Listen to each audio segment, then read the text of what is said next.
గతంలో కూడా రాముల వారి విగ్రహాన్ని తల నరికేస్తే అర్చకులు దాన్ని రాముల వారి విగ్రహాన్ని ఇలా పట్టుకొని ఆయన బాధపడుతూ ఉంటే ఆ రోజు కూడా నేను తెలియజేశాను. ఆ రోజు కూడా అందరూ ఏకం కావాలి.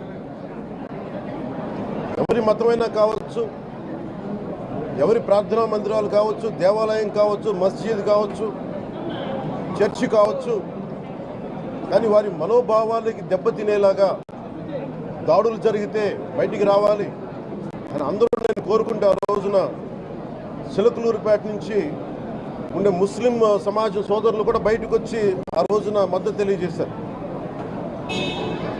ఇది ధర్మానికి సంబంధించిన వాళ్ళని ఒక పిలుపునిస్తే ఆ రోజు కూడా వచ్చారు.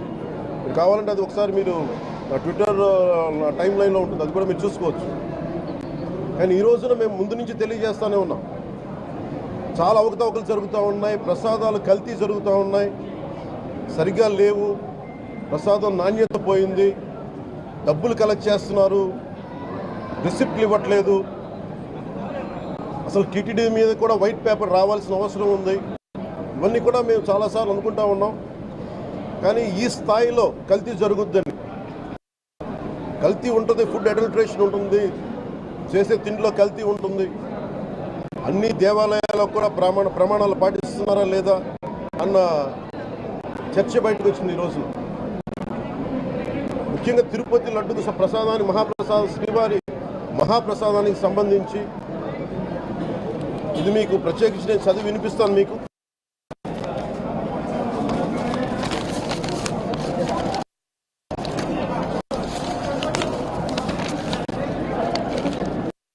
ఈ రిపోర్ట్ ప్రత్యేకించి Center for Analysis and Learning in Livestock and Food of the National Dairy Development Board వారికి శాంపుల్స్ పంపిస్తే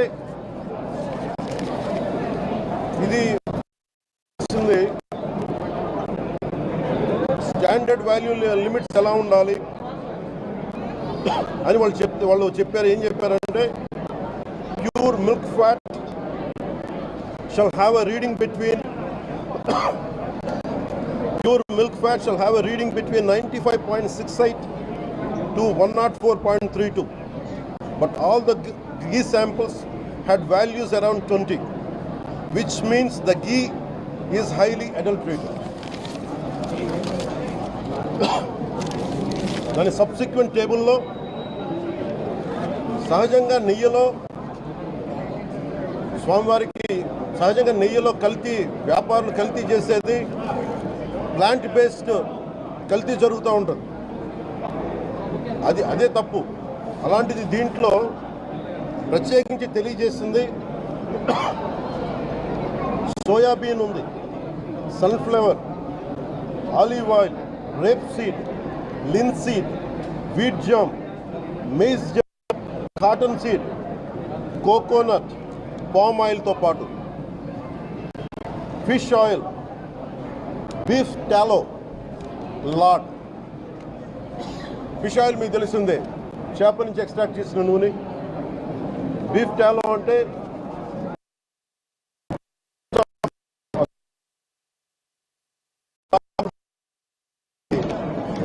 మన పందికి సంబంధించిన కొవ్వుని.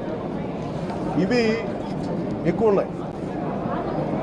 ఈ దారుణం ఏంటంటే శతాబ్దాలుగా పోరాటం చేస్తున్నారు రామజన్మ అయోధ్య రామ మందిరం కోసం. దానికి కూడా వీళ్ళు 1 lakh లడ్డూస్, 1,00,000 లడ్లు ఇలా బిగ్ ఫ్యాట్ తోటి ఫిష్ ఆయిల్ 1,00,000 లడ్లు కొన్ని శతాబ్దాలుగా అయోధ్య రామ మందిరం కావాలని చాలా ప్రతిష్టాత్మకంగా తీసుకుంటే దానికి కూడా తిరుపతి లడ్లు వెళ్ళింది, టీటీడీ లడ్లు వెళ్ళింది. ఇది దేశం అంతా దీన్ని కదిలిపోయింది. ఈ రోజున ఇలాంటి అపవిత్రం జరిగింది. దీని గురించి ప్రస్తావిస్తే రిపోర్ట్లు బయటకు వస్తాయి. వైసీపీ నాయకత్వం కానీ చేస్తున్న మాట మాట్లాడుతూ ఉన్నారు. వైసీపీ నాయకులకి కానీ వారి మద్దతుదారులు కానీ నేను మనస్ఫూర్తిగా మీకు తెలియజేస్తున్నా, రామతీర్థం గొడవప్పుడు 219 గుడుల్ని మీరు అపవిత్రం చేసినప్పుడు మీ పాలనలో ఒక సగటు హిందువుగా నేను గొంతెత్తి పోరాటం చేయాలి అంటే రోడ్ల మీదకి ఆ రోజే వచ్చామని గుర్తుపెట్టుకోండి. ఆ రోజు కూడా రామతీర్థం రాముల వారి విగ్రహాన్ని మీరు అర్చకులు చేసినప్పుడు ఉంది, కానీ ఆ రోజు కూడా దాన్ని రాజకీయ పరంగా మేము తీసుకెళ్ళా.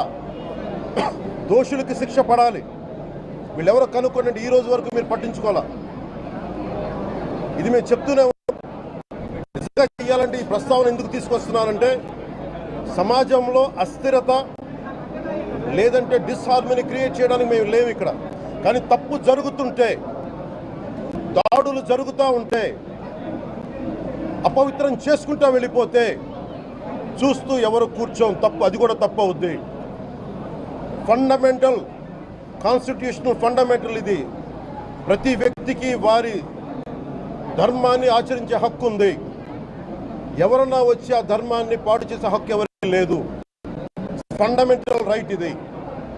ఇలాంటి స్థాయిలో ఈ రిపోర్ట్ బయటకు వచ్చినప్పుడు ఏం చెప్పు ఉండాల్సింది గత ముఖ్యమంత్రి గారు? ఇది ప్రభుత్వం, మన కొత్త ప్రభుత్వంలోకి వచ్చాం. ఇది వెండెట్ట ప్రభుత్వం కాదు, ఇది పగా ప్రతీకారాల ప్రభుత్వం కాదు ఇది. కానీ తప్పు జరుగుతుంటే మటుకు చేతులు కట్టుకొని చూసే ప్రభుత్వం కూడా కాదు.